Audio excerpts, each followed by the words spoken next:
매주 ICT 트렌드를 소개해드리는 IT 체크리스트 시간입니다. 네, IT 컬럼니스트 이효은 씨 나와 계십니다. 안녕하세요. 안녕하세요. 네, 오늘은 어떤 IT 트렌드를 말씀해 주실 건가요? 예, 드디어 이번 주에 평창 동계올림픽이 네. 열립니다. 네. 아무래도 우리나라에서 열리는 만큼 직접 보러 가시는 분들도 계실 거고요.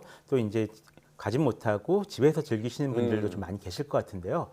오늘은 이 경기장에 직접 가지 못해도 IT 기술을 활용해서 평창 동계올림픽을 즐길 수 있는 그런 좀 여러 가지 방법들에 대해서 한번 이야기를 좀 해볼까 합니다. 네, 오늘 내용 정말 기대가 되는데요. 이번 올림픽이 IT 올림픽이라고도 하잖아요. 예, 그렇죠. 아무래도 한국 같은 경우는 이 IT의 인프라가 이제 잘 갖춰졌다. 네. 그리고 전 세계에 굉장히 명성이 높거든요. 그렇죠. 그래서 뭐 그런 힘을 제대로 한번 좀 보여주고 싶다라는 그런 마음으로 좀 준비하지 않았나 싶습니다. 먼저 그 강릉 KT 역사 부근에 문을 연 이 ICT 홍보관이라고 있거든요. 네. 여기를 가면 좀 제대로 느끼실 수 있을 것 같은데요. 오. 가상현실 기술로 즐기는 봅슬레이나 아니면 이 스키 점프 게임도 있고요. 네. 재밌게 하시네요. 예, 그렇습니다. 재밌어요, 의외로. 예. 5G 인터넷을 또 체험하실 수도 있습니다. 네. 그리고 뭐 맥박과 뇌파를 측정하는 웨어러블 기기도 있고요. 증강현실 제품도 이제 사용을 좀 해볼 수가 있다라고 합니다. 물론 이제 아쉬운 것은 직접 방문을 하셔야지만 체험이 가능한 그런 네. 곳인데요. 이 서울 광화문 KT 사옥에도 좀 비슷한 체험관이 있으니까 네. 한번 좀 들려보셔도 좋을 것 같습니다. 물론 저희 강릉에 직접 가실 분들은 이 홍보관이 아닌 시내 곳곳에서도 좀 여러 가지 다양한 IT 기술들을 체험해 보실 수가 있습니다. 네, 평창에 직접 가지 못하시는 분, 서울 분들은 광화문에 가서 간접적으로 체험해봐도 좋을 것 같다는 생각이 드는데 저도 가봐야겠다는 생각이 듭니다. 자, 그런데 앞서 이제 곳곳에서 IT 기술을 만나볼 수 있다고 하셨는데 어떤 것들이 있나요? 일단은 그 AR 웨이스라는 앱이 이번에 나왔습니다. 네. 평창 올림픽을 방문한 분들을 위해서 이 증강현실 기술을 이용해서 길 안내를 해주는 그런 앱인데요. 네. 인천국제공항과 평창 올림픽 관련 시설에서 안내를 받을 수가 있습니다. 저를 보시면 이제 화면 위에 바로 이제 그 화살표를 띄워서 길 안내를 해주는 그런 개념이거든요. 네. 이렇게 증강현실을 길 안내에 쓰겠다라는 개념 자체는 예전부터 있긴 있었는데요. 그 개념을 실제 앱으로 구현한 것은 이번이 좀 처음이 아닌가 싶습니다. 저렇게 외국인들에게도 정말 도움이 많이 되겠네요. 그렇죠. 그렇다고 너무 폰만 보고 걸으시다가는 좀 그죠? 네. 위험하겠죠? 네. 네. 그리고 또 이제 플레이 IoT라는 앱도 이번에 나왔습니다. 이 사물 인터넷 기술을 활용해서 VR 투어를 즐길 수 있는 장소나 아니면 그 설치된 원격 카메라를 이용해서 기념사진을 찍을 수가 있는데요. 네. 저쪽에 설치된 CCTV를 보면서 이 앱을 이용하면 CCTV가 내 사진을 찍어주는 거예요. 아. 네, 그런 식으로 즐길 수가 있고요. 또 재미있는 것은 경기장 근처에 있는 주차장들의 주차 상황도 이 앱을 네. 통해서 실시간으로 확인할 수가 있다라고 합니다. 정말 편리하겠네요. 네, 신기한 기능들이 많은데요. 그런데 저는 정말 평창 올림픽에 가고 싶지만 네. 왠지 여러 사정상 이번에 못 가볼 것 같아요. 이렇게 저처럼 가고 싶은 마음은 굴뚝 같지만 직접 가지 못하는 분들이 경기장에 찾아가지 않고도 즐길 수 있는 방법 없나요? 있습니다. 네. 먼저 어떻게 이번 하면 되죠? 평창 올림픽 같은 경우는 세계 최초로 이제 5G 인터넷망을 이용해서 360도 영상으로도 이제 중계가 될 예정입니다. 네. 이 다시 보기뿐만 아니라 생중계로도 완전히 제공될 예정인데요. 이렇게 되면 경기장에 설치된 여러 카메라 가운데 하나를 선택해서 원하는 시점에서 경기를 볼 수도 있고요. 네. 또 이 봅슬레이 썰매에 부착한 카메라를 통해서 좀 생생한 경기 현장을 느낄 수 있게 됩니다. 먼저 2018 평창 동계올림픽 VR 앱을 이용하시면 가능한데요. 찾기 좀 어려우셔서 잘 찾으셔야 돼요. 네. 그러니까 55시간 분량의 VR 생중계를 포함해서 모든 생중계를 7개의 카메라 앵글로 제공한다라고 합니다. 또 올림픽 관련 실시간 데이터까지 함께 제공한다고 하는데요. 다만 아직 모든 경기에서 지원하는 것은 아니고 봅슬레이를 비롯해가지고 일부 경기에서만 지원한다고 하니까 그 점은 좀 참고를 해주셨으면 좋겠습니다. 네, 이전 올림픽에서 보지 못했던 새로운 중계 기술을 볼 수 있을 것 같아서 기대가 되는데요. 사실 요즘에는 TV로 보기보다 이렇게 스마트폰으로 보시는 분들이 많은데 네. 이번 올림픽도 실시간으로 스마트폰으로 볼 수 있을까요? 예, 그렇습니다. 먼저 그 국제올림픽위원회 산하의 올림픽 방송에서 출시한 공식 앱이 있거든요. 네. 올림픽 채널이라는 앱이 있는데요.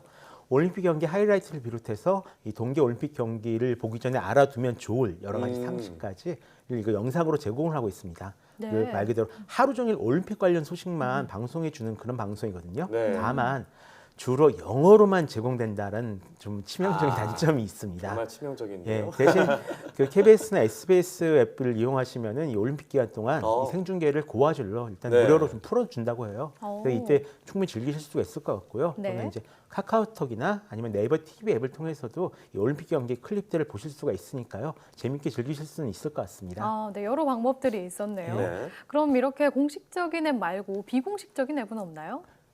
일단은 평창 ICT 소셜캐스트라는 앱이 있습니다. 네. 이 앱을 이용하시면 개인 크리에이터들이 만든 경기장 현장 분위기나 아니면 지역 축제, 뭐 근처 맛집들을 소개하는 이런 영상을 보실 수가 있는데요. 네. 사실 그 개인적으로 기대하는 것은 그 리액션 영상이라고 있거든요. 어. 네. 개인이 직접 이제 경기를 보면서 리액션을 하고 아. 주변 사람들이랑 같이 응원하고 이런 네. 것들인데 이게 투르 드 프랑스 같이 국내에서 인기가 적은 스포츠대회 같은 경우에는 인터넷 생중계를 보면서 이 개인들이 경기 중계 방송을 하는 경우가 꽤 많습니다. 네. 그래서 이번에도 뭐 유튜브나 아프리카 TV 같은 곳에서 이 경기에 대한 어떤 자신만의 해설을 곁들인다거나 아니면 네. 경기를 보면서 같이 리액션하면서 즐길 수 있는 방법들이 좀 있지 않을까. 그래서 그런 방송을 한번 좀 찾아보시는 것도 좀 재미있는 경험이 되지 않을까 싶습니다. 네, 이런 경기들을 보다 보면 또 나도 해보고 싶다라는 생각이 드는데 이런 뭐 올림픽이나 월드컵 같은 대규모 스포츠 행사가 있을 때는 게임 같은 것들도 나오더라고요. 예, 이번 그렇습니다. 평창 동계올림픽과 관련된 게임도 있을까요? 이번에 평창 동계올림픽 공식 게임이 있습니다. 아, 그래요? 네. 그 익스트림 스포츠 게임인 스팁이라고 있거든요. 네. 그 스팁에서 윈터 게임 에디션이 이번에 새로 나왔습니다. 아쉽게도 이제 플레이스테이션 4나 엑스박스 같은 이제 콘솔 게임기로만 즐길 수 있는 게임인데요. 와. 이 게임 안에 로드 투 더 올림픽이라는 확장팩이 함께 포함되어 있습니다. 네. 이걸 이용하시면은 스키나 스노우보드를 이제 즐기고 싶은 분들은 좀 재미있게 즐길 수 있을 것 같고요. 지금 보시는 것이 실제 게임 화면이요. 와. 아, 예. 그래요? 예, 영상에 그리고 이 스마트폰에서 즐길 수 있는 게임도 나와 있는데요. 네. 스노우보드 마스터 3D라는 게임이 있습니다. 네. 이렇게 뭐 스키 점프나 아이스 스턴트 그리고 뭐 오. 슈퍼 스키 점프, 스키 사파리, 알토이 뭐 스노우보드 어드벤처 등 네. 스키와 스노우보드 관련된 게임은 굉장히 많기 때문에 네. 한번 검색해서 찾아보시는 것도 좋을 것 같습니다. 아, 저는 몰랐는데 정말 많은 게임들이 있었네요. 예. 그럼 스키나 스노보드 말고 다른 종목 게임들은 없나요? 아, 있죠. 네, 어떤 게 먼저 있나요? 그 스마트폰에 이제 썰매 챔피언이라는 게임이 있습니다. 아, 썰매 네. 챔피언이요? 이름은 썰매 네. 챔피언인데요. 이 안에 봅슬레이랑 아, 루지랑 스켈레톤 게임을 이제 즐길 수가 네. 있는 그런 게임이고요. 다음에 바이애슬론 같은 경우도 그리고 컬링 같은 경우도 몇 가지 게임이 나와 있습니다. 다만 이제 해외에서 인기가 많은 스포츠여서 주로 다 외국어로만 지원되는 가끔은 아. 러시아어로 지원되는 그런 아, 상황인 건 그렇군요. 좀 감안해 주시고요. 아, 하지만 게임은 뭐 다른 나라 말로 되어 있어도 네. 다들 즐기실 것 같아요. 그리고 그 아이스하키에 관심이 생기신 분들은 스틱맨 아이스하키라고 있습니다. 네. 이거 한번 해보셔도 좋을 것 같은데요. 캐릭터가 귀엽네요. 예, 아이스하키 게임 중 가장 쉬운 게임이고요. 네. 아무래도 우리는 이 아이스하키 룰에 대해서도 잘 모르는 경우가 굉장히 많잖아요. 네. 그래서 먼저 이렇게 좀 쉬운 게임으로 접해보시면 재미가 있지 않을까 싶네요. 네, 와. 이런 다양한 게임들이 국민적 관심이 낮은 종목에 대한 그런 예. 호감과 관심도 높일 수 있겠다는 생각이 좀 드네요. 예, 네, 그리고 평창 동계올림픽 관련된 공식 앱도 출시가 됐다고요? 그렇습니다. 어쩌다 보니까 가장 늦게 소개를 하게 되었는데요. 네. 네. 평창 동계올림픽 공식 앱과 이 고평창이라는 교통 앱이 출시되어 있습니다. 이 앱을 이용하시면은 평창 동계올림픽의 경기 시간과 뉴스 그리고 이 경기장으로 오시는 교통편을 좀 편리하게 확인하실 수가 있는데요. 네. 더불어 그 각 종목에 대해서 이게 어떤 경기인지 저희는 잘 많이 모르잖아요. 그렇죠. 이런 것을 어떤 규칙을 가지고 있는지 이런 것들을 간단한 정보를 통해서 미리 알 수 있도록 제공해 주기도 합니다. 그러니까 평창 올림픽을 기다리시면서 한 번쯤 예습하는 느낌으로 살펴보셔도 네. 괜찮을 것 같습니다. 네, 저부터 오늘 당장 말씀해 주신 것들 중에 몇 개를 좀 깔아봐야겠다는 네. 생각이 듭니다. 네. 네, 오늘 이렇게 살펴본 것처럼 평창 올림픽 현장에서는 물론 가지 못해도 IT 기술로 함께 즐길 수 있는 방법들이 많이 있으니까요. 이번 평창 올림픽 다 함께 즐겨보시면 좋겠습니다. 지금까지 IT 칼럼니스트 이효은 씨와 함께 평창 동계올림픽을 스마트하게 즐기는 방법을 살펴봤습니다. 고맙습니다.